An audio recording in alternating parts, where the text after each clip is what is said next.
Welcome to the Superfacts Show on the Superfacts Network, featuring St. Laz, who also hosts the popular web series Gem Pop, and music journalist Mark Walter Ward. They have discussions about hip-hop, culture, society, philosophy, and everything else. Now available on YouTube and wherever else you get your podcasts.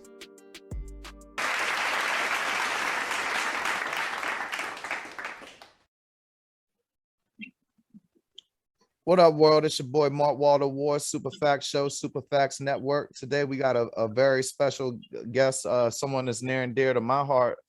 The man, the myth, the legend, Smoke D. How you doing, brother?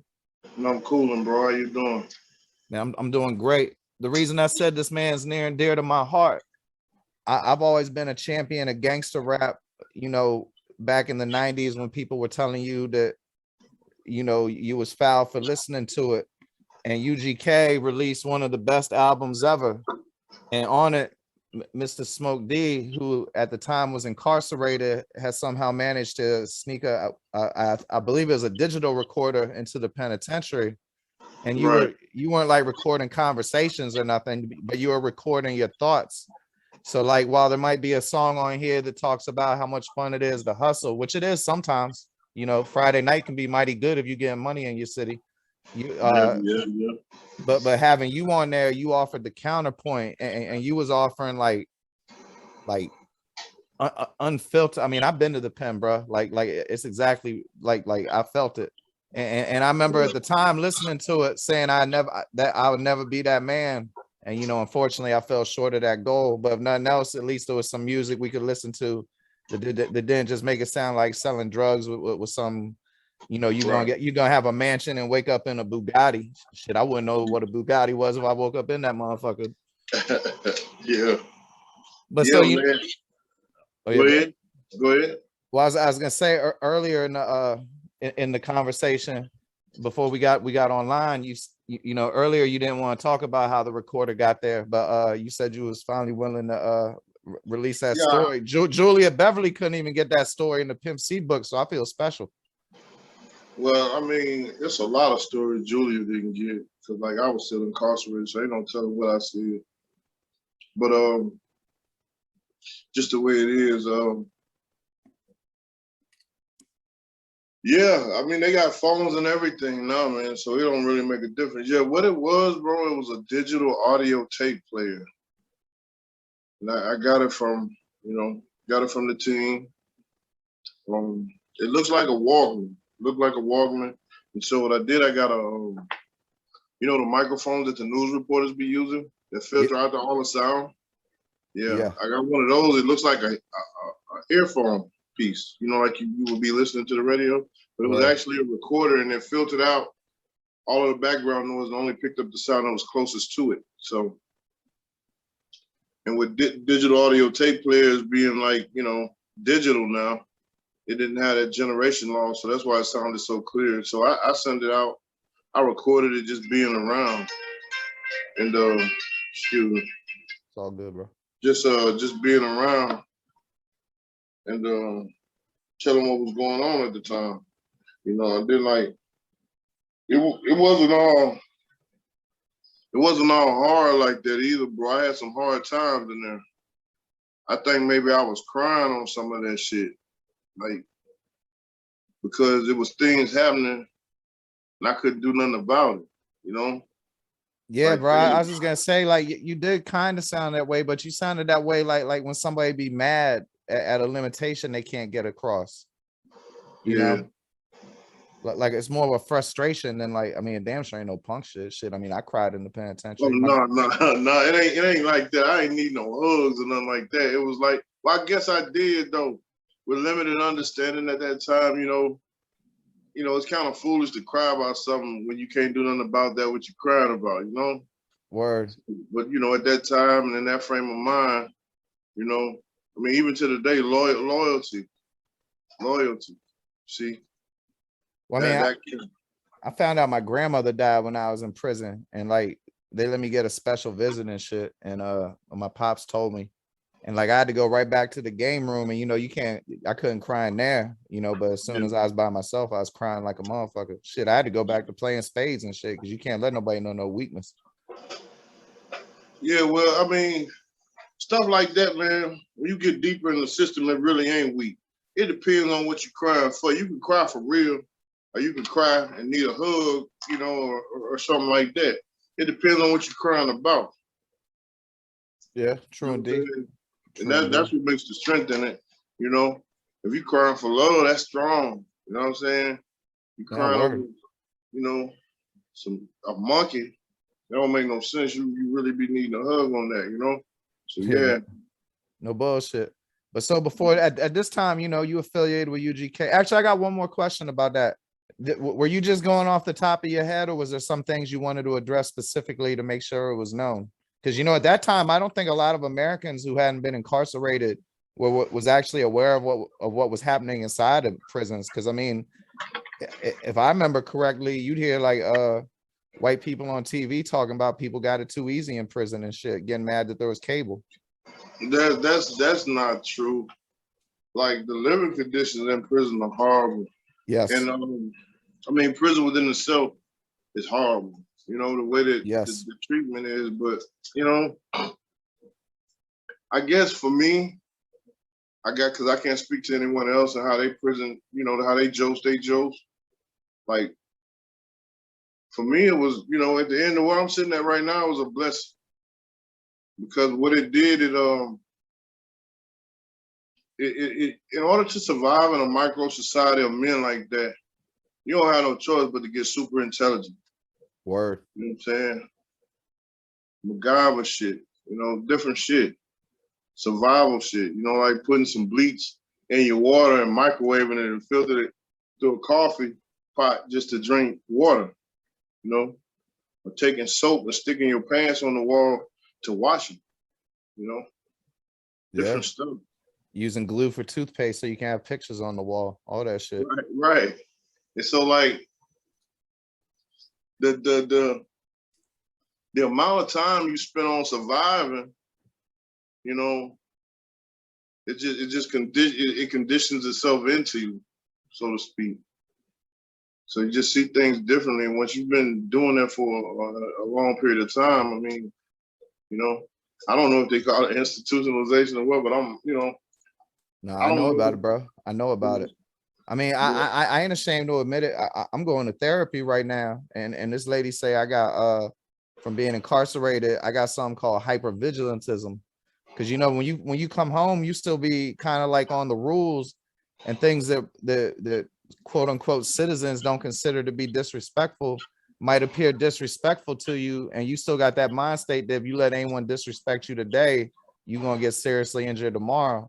And other things like just being aware of like I've had problems trying to get jobs because I always think that people's taking advantage of me, trying to get over on me, and apparently that's like a common thing. And you know, it's institutionalized, but now they call it being hyper vigilant because you're just always looking for a danger in your immediate surroundings because that's what you've been conditioned to for years.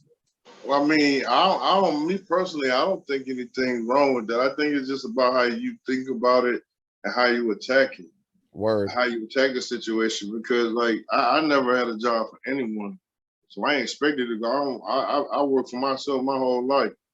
See what I'm saying? So, you know, as far as you know, it's just like it's like, you know, when you get out of situations like that, your body comes out, but your mind has to catch up. It needs that gestation time for you to, you know, like really become who you're gonna be a different person once you get out of there and you readjust to being out, you know? So like, it's just about how you look at things. I'm pretty sure it's something they put a PT or QTS, whatever, but like, I just don't see it like that because like, I know who I am. And I know that like my happiness depends on me. My anger depends on me. Like you could do something to cause me to cause myself to get angry, but it's never really you making me angry. It's just about how I perceive it. Nah, I feel you because it's not you. So yeah, like instead of a person disrespecting you, making you angry, the way that you perceive that, like, who is this motherfucker to disrespect me? That's a subtle difference, but that's a huge difference. But see, a lot of times, don't get me wrong, you ain't gonna just be able to disrespect me, but that causes me to be out of the way a lot. I'm not your guy. I'm not the one at the party. I'm, you know, I'm just not that. You know what I'm saying? I didn't come from a place where they took pictures and profile and pose and go dead going live on the social media type deal, you know? Yeah. And I ain't knocking it. I just don't do it. The only thing I knock, man, is like, man, I hate seeing them young dudes as gangster rappers that be living in real live active spots, calling on death, basically saying like, I'm here, can't nobody fuck with me. I wish they stopped doing that, but other than that, yeah, do whatever you want to do on social media. Just don't make Yeah, yourself, I mean, just don't make yourself a target. well, man, Especially you know trying what? to show how tough you are. You know what, man? On that, I just try to stay out of God's business. You know what I'm Word. saying? Because, like, you know, what do we really know? A lot of times we think it's us thinking what we thinking when we thinking what we thinking, but it ain't us thinking it at all. See? You just Word. gotta, I don't know, you know. All I could do, like, for my part, like the scratch the surface is to tell them, like, you know, like you said, going back to the prison thing, tell them, you know, I do like this outreach thing. I'm not gonna tell you, I'm just gonna tell you to take your lick. You know what I'm saying? I don't tell you what not to do or what not. You do what you want to do, but understand that when you do it, you know, consequences come with it. Don't cry. Don't do none of that. You know, that's how I am. I'm not, you know, because like the world I'm from, these guys probably shoot you. You try to kick some knowledge to them. You know what I'm saying? So it's not like that where I am. It's like, you okay? That's just what it is. It's like if they call, maybe, but like, you just don't know. A lot of Not, times we just don't know. now I feel you, bro. I'm from like right outside DC during the crack era, man. And that when I was first out there as a youngin', you know, like 13, 14, 15, you had to earn the right to speak. You know, like when the 17, 18-year-olds was talking, you shut the fuck up. When the older folks and that was talking, the everyone 18 and under shut the fuck up, you know, unless somebody asks you a question or something. You know, I'm not just trying to talk about, you know, all jail and negative shit. Because I mean, you're a man with a lot of accomplishments. Anybody who can avoid recidivism is a great thing. So I mean, that's positive in of itself right there. Both of us been free for a minute. But you know, going back to your origin story, that sounds played out. But when you got into music, tell me how this happened, because I just read a couple sentences, but it don't tell the story. So you was chilling with your man you met in college, and he went to a recording session with the Dayton family, or the Dayton family was there, and you somehow ended up making a song as a joke, which blew up, and UGK heard it and wanted to make music with you. Is that a fair summary Yeah, of you? that's close, man. I actually didn't meet him in college. It was a guy, for all intents and purposes, black. I grew up with him in high school. And he was a rapper, and I was something else. So he got a record deal from a record company out of Michigan called Crazy Cow Records. And so for whatever reason, you know, we were just partners. So some for whatever reason he wanted me to go. I don't know if it was, you know, support maybe. I don't know. But then so when we got there, short story even shorter, he was recording an EP, and I jokingly recorded a song called "A Pimp Mac Hustler" with the record company CEO's son.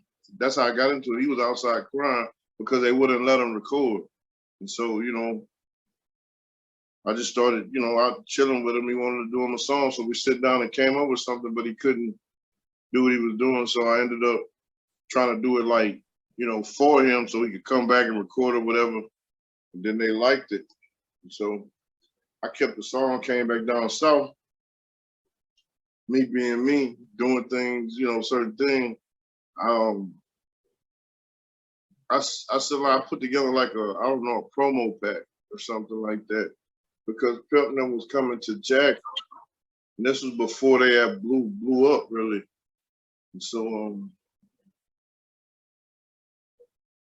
I got a call to come to the club, and so when I got to the club, I had like this big bodyguard dude. He led me through the club, let me out back.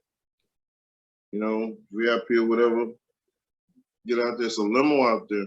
So when I get in a limo, it's like a girl sitting in front of me, a girl sitting beside her, then it was Bun. Then it was a girl sitting beside me, then it was Pimp, you know, like in a limo. And so, like, they was listening to my partner's EP, you know, and they like what they heard, but then, like, the dude that was running the club at the time, he was his name Stokes. He kind of gave him that little floopy song I was playing with, but as it turned out, they liked it. They invited me to come to Port Arthur for 2 weeks, and I ended up staying with Pimp for 2 years. Thank you for listening. Yeah, damn, that's what's up. And so you met Mama West and all that good stuff. Yeah, I used to stay there a lot. Man, that's dope shit. I imagine you seen like mad musical history. But before we get to that, what happened to your partner that was rapping? Did he keep rapping? Yeah, hold on 1 second. I live a real life, dude. Hold on 1 second.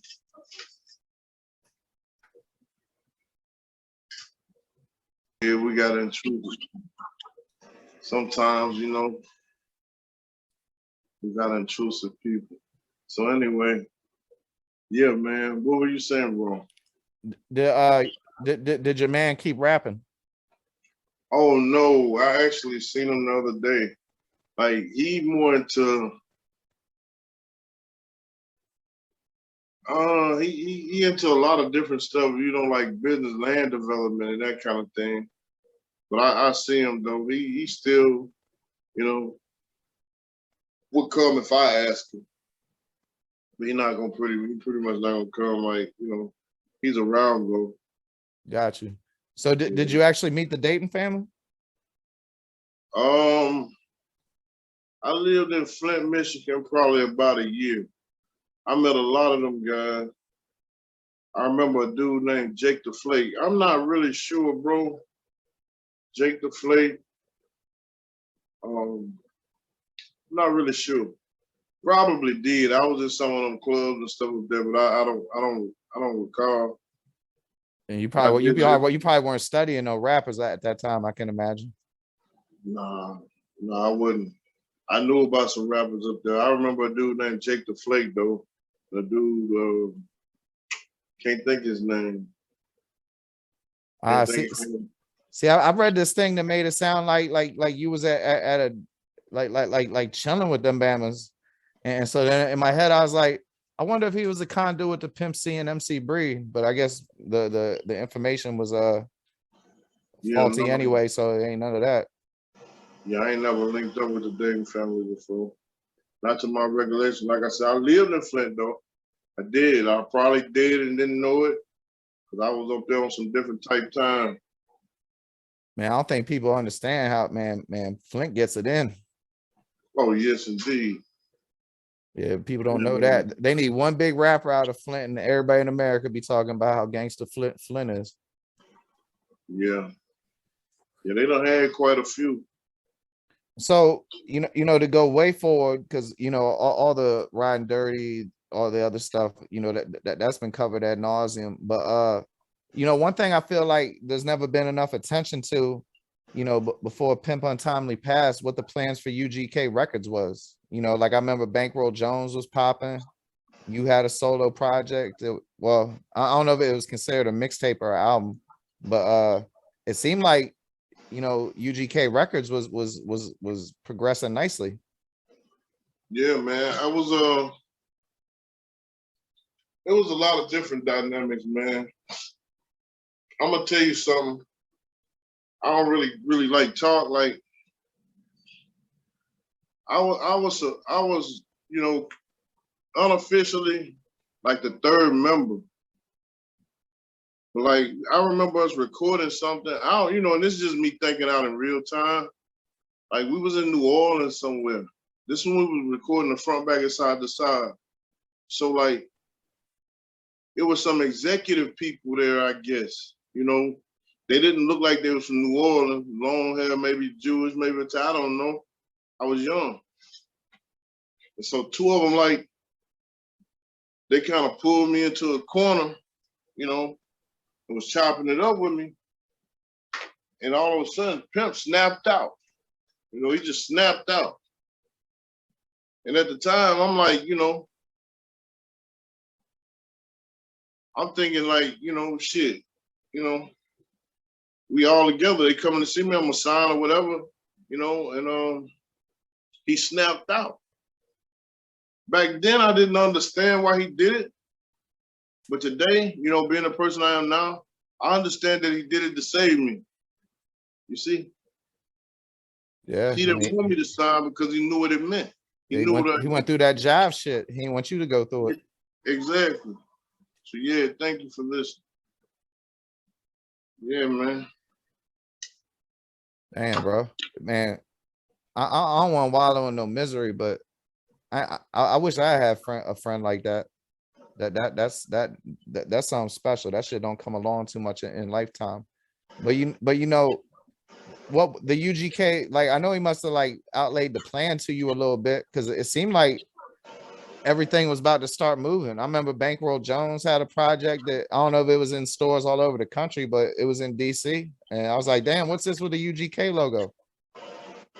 Yeah, well, I don't necessarily know. Like, you gotta understand, I come from the original family, Right? like the beginning, like Sanjak. So, like, you know, I never had a chance to meet Bankroll Jones or most of the UGK posse guys. I don't know them per se, like just being around them.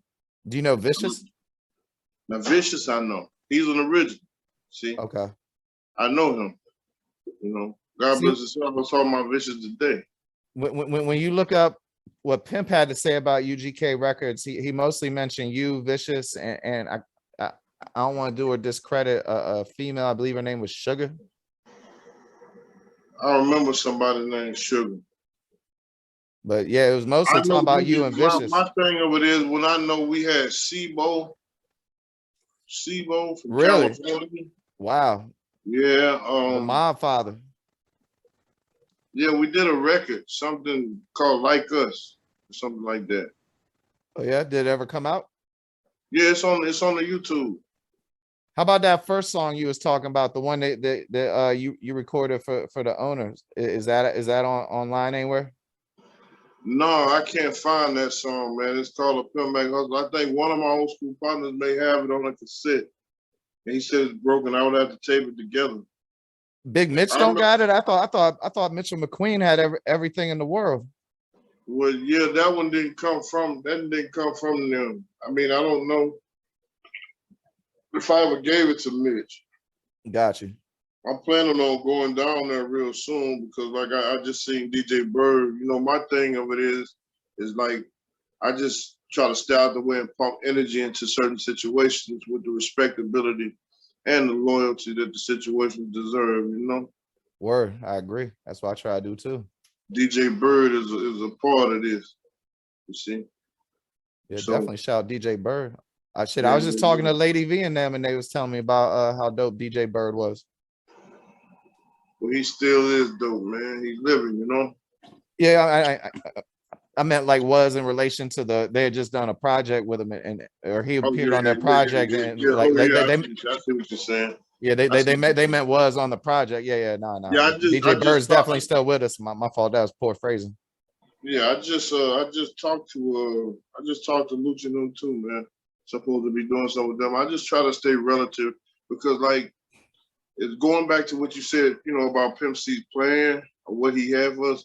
The thing that I got the most out of it, like, to boil all the water off, is just to make sure that there's some social commentary in it. You know what I'm saying? Agreed. Like, say something. You yeah, know? bro. I don't like that music that don't got that shit. Like, I feel like anybody can tell their story and you can rap about whatever. I ain't into no censorship, but I don't like that shit that's like the good of all evils. You know what I'm saying? Because, like, I seen little impressionable motherfuckers. My wife's a public school teacher, and I seen like little 10 and 11-year-olds listen to some of that nonsense shit that's just like, kill a motherfucker if he steps on your shoe, sell drugs for a week and be a billionaire. Just unrealistic, stupid shit. And they think that's like how to be. You know what I mean? Well, yeah, I guess, like I say, bro, it's about how you attack things. You can look at things in a lot of different ways.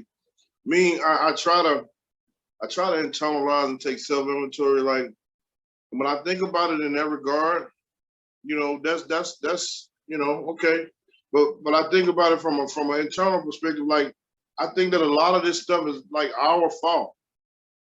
You see, Yeah, because had we adhered to the lessons that were before us, we would have been outside of the prison system and here to pass those lessons on. How we, but you know, we were lost ourselves. So you gotta get to a point to where you gotta just change the narrative. You know what I'm saying? If you're gonna, and not no disrespect to you, bro, because we're gonna be real right here. But like, you know, the thing about it is for anybody, like if you're gonna complain about something, then you gotta do something about that which you're complaining about. Does that make sense? Yeah, I don't find Yeah. that disrespectful. I try to do my best.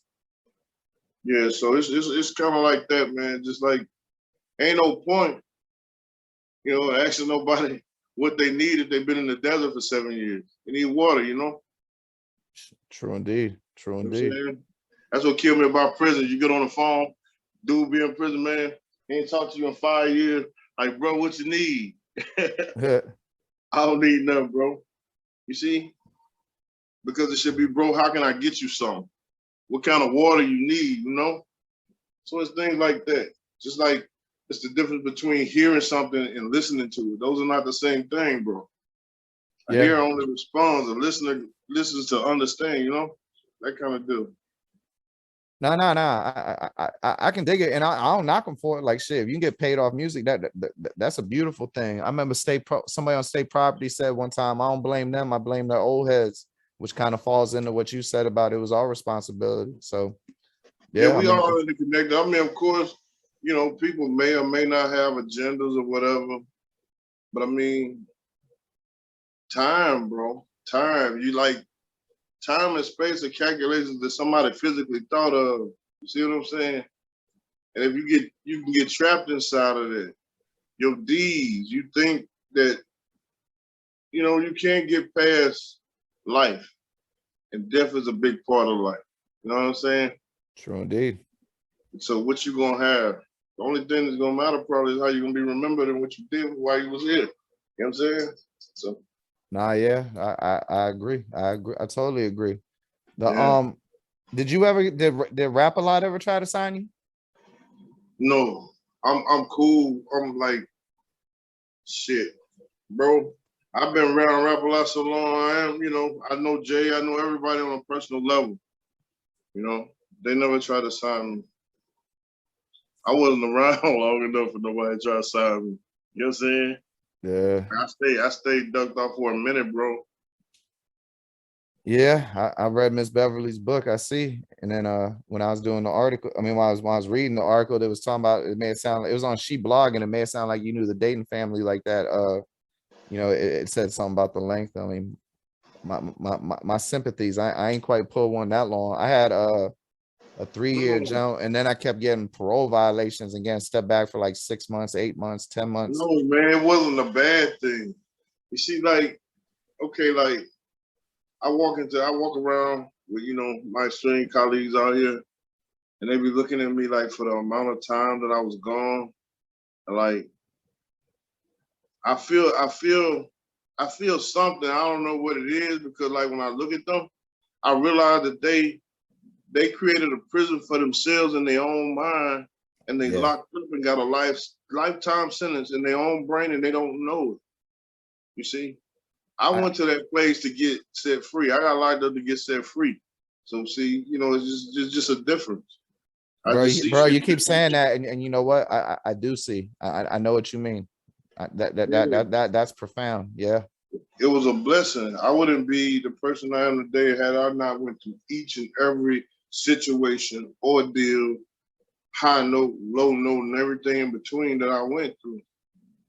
You know, Yeah. I mean, but I'm yeah. only answering to God. So like, what a person thinks, like that's okay. I don't have those kind. I don't need no hugs in that regard. You know. Nah, yeah, I can dig it. I can dig it. So Mhm. where are you at with the music now? I know you was putting some things out before the pandemic. We had them up on Dirty Glove Bastard. I remember you featured on a song. You had a solo song. Or are you still, are you making, well, you said earlier that you was at the studio, so I imagine you're making something new, huh? Yeah, man, to be honest, I made a lot of music.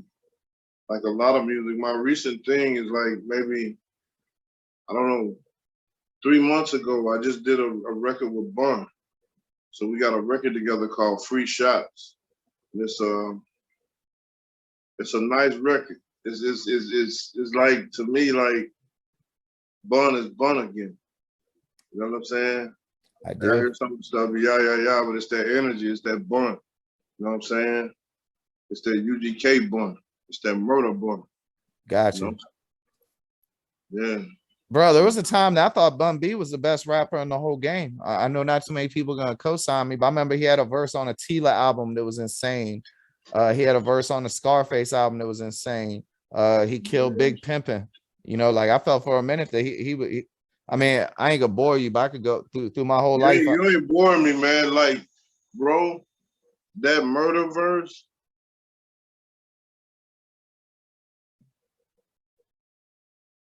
I don't even know what to say. I don't even like. Come on, bro. Yeah. You know another one that It got ain't, me. it ain't just that one. I mean, there's a lot of other ones, but like, you know, You know, that's special. For the time, you know what I'm saying?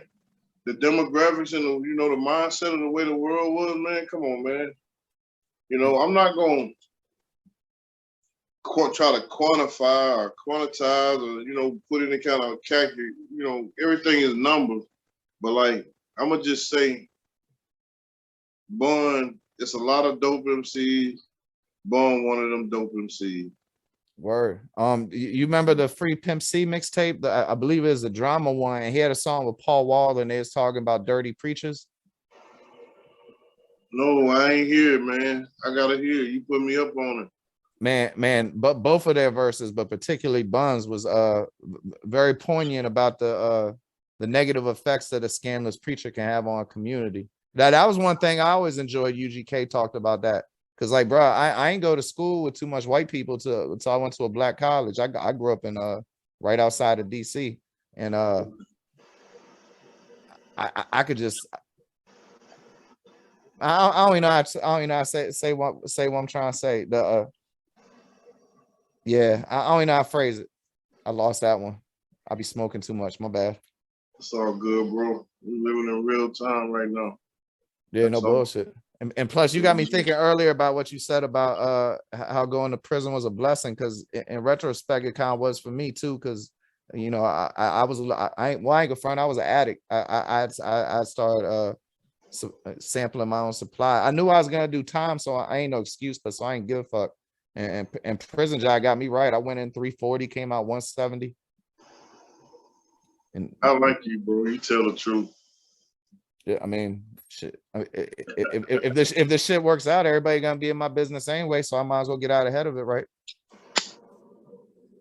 Yeah, when you get big and superstar, you gonna have to call me back. Oh shit, most definitely, bro. Yeah, you know, mainstay, man. I like. So yeah, man. I mean.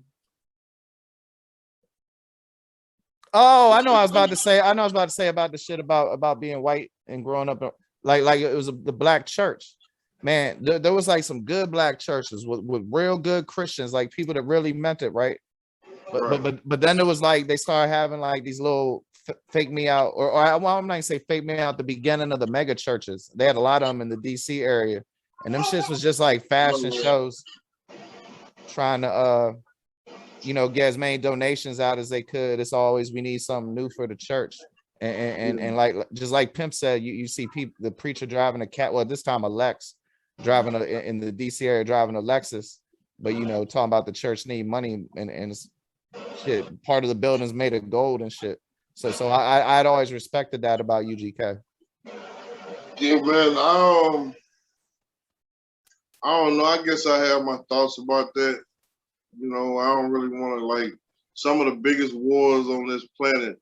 Religion that have ever existed have been on religion, oil, and women. word. So Well, I'm only talking about fake people who are using religion as a scam. It's like this here. I'm gonna say this here.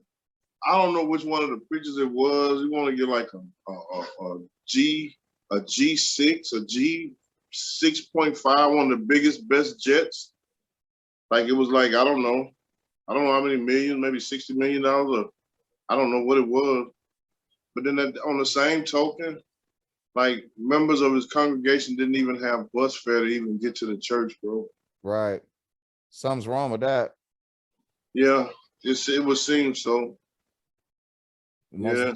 Most definitely. So like I guess conversations have to be had, man. You know, everything it works in threes, bro. You either going in it, you win it, or you coming out of it. So whatever they doing, it's gonna last for its course, and then it's gonna disappear. So yeah, true indeed, true indeed. So I'm sorry, I think I might have already asked this, but that song with Bun B's out. Oh no, man! I could kind of like, let me see. Like I can kind of like give you a little preview. It's not out. Nah, don't do that, because in the future when you release it, it'll make the video get taken down. Oh, for real? Oh yeah, yeah. I've had people do that before on my old Drink and Dank shit, and then like 3 years later they release the song and the video gets took down. Oh, yeah, we don't want to do that, man. But I mean, when it's ready, I'd be more than happy to post it on Dirty Glove Bastard for you and share it all over the fuck social media. That's not it. Yeah, I don't mind that at all, bro. I mean, trust me, it kills me. I would love to listen to it, but no. Like I said, man, it ain't no deal. I send it to you personally. You know what I'm saying? Hey, I won't leak it. I ain't gonna say whose name, but somebody in Joel Santana Skull Gang accidentally sent me 70 unreleased I Can't Feel My Face songs, and they ain't never leaked to this day.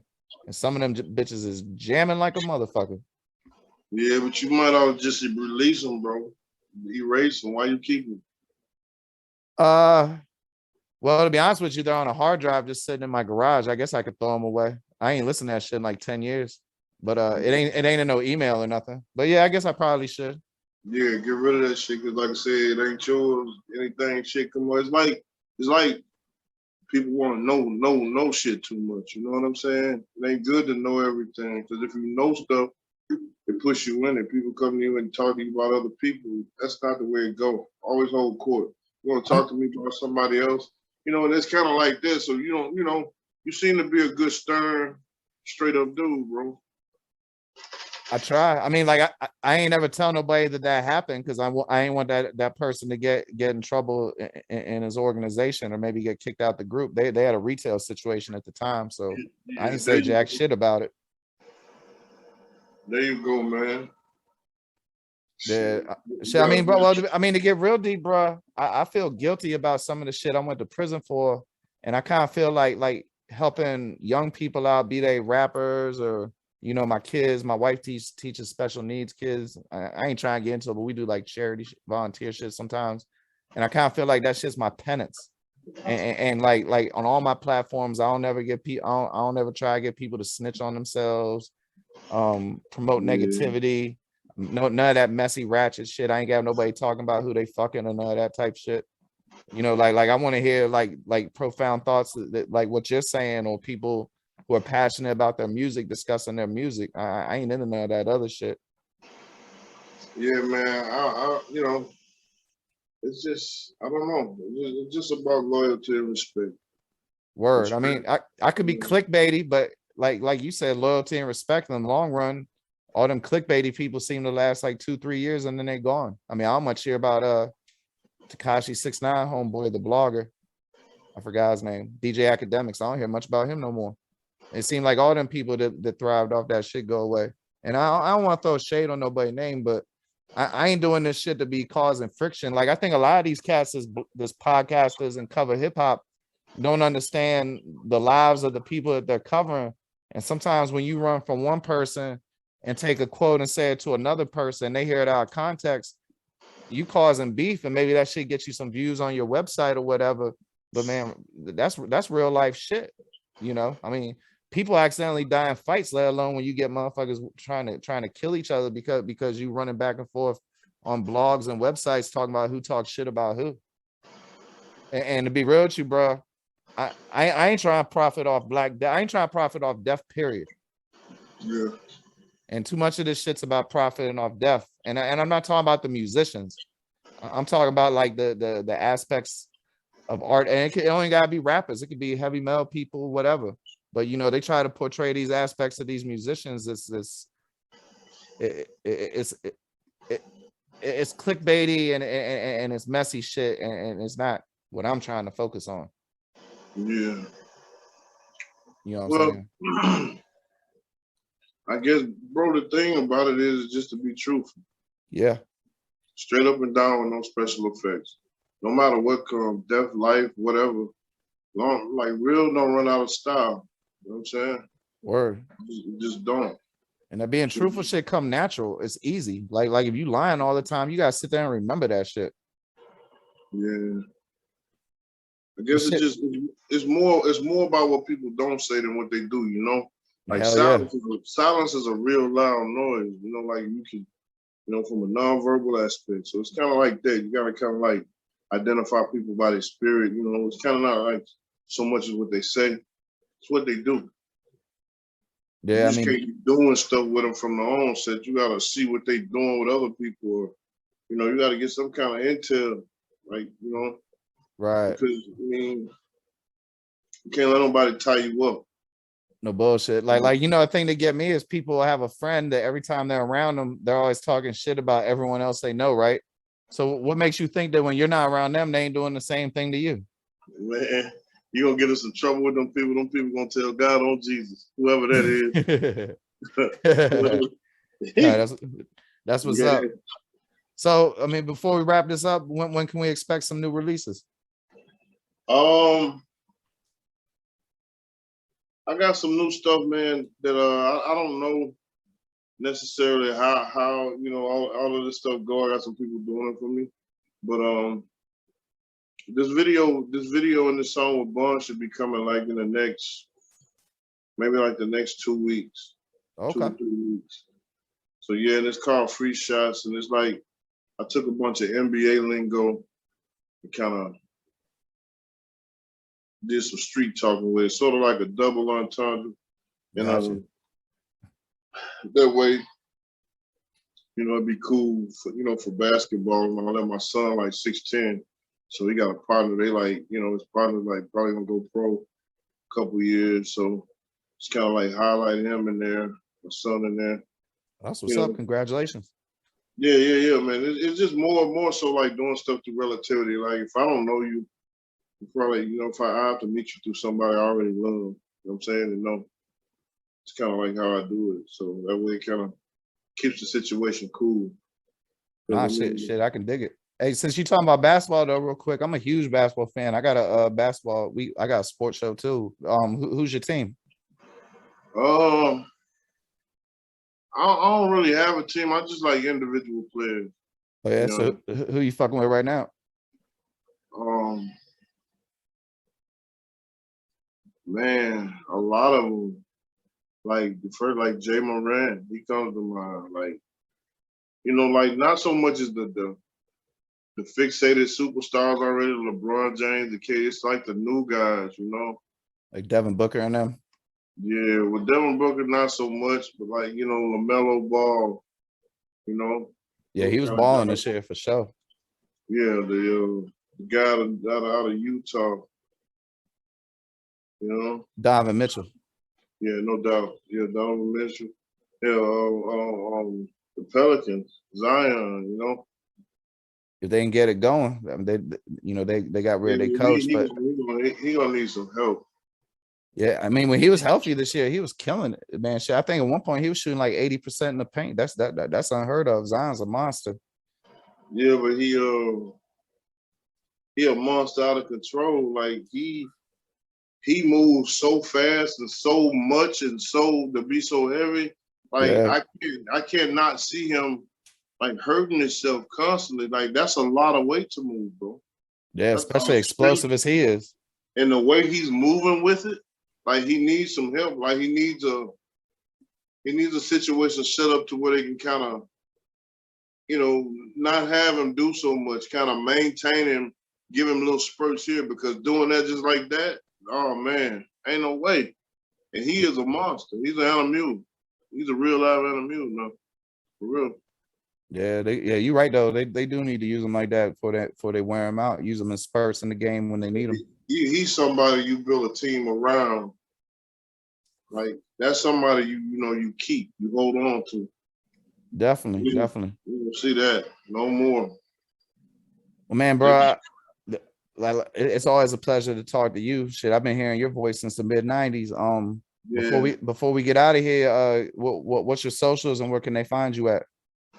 On the Instagram it's Smiznok, SMIZNOK. I just probably Google Smiznok Smoke D or UGK. It'll pull up everything else. Oh, and anybody who hears the audio podcast, I'll have a bunch of links and I'll post this on Dirty Glove Bastard with a bunch of videos and music. That's what's up, man. Yes, That's sir. All right, man. I was about to say thank you for your time, brother. It's always an honor and a pleasure. No doubt, bro. No doubt. All right, man. You take it light. Have a good night. You too, bro.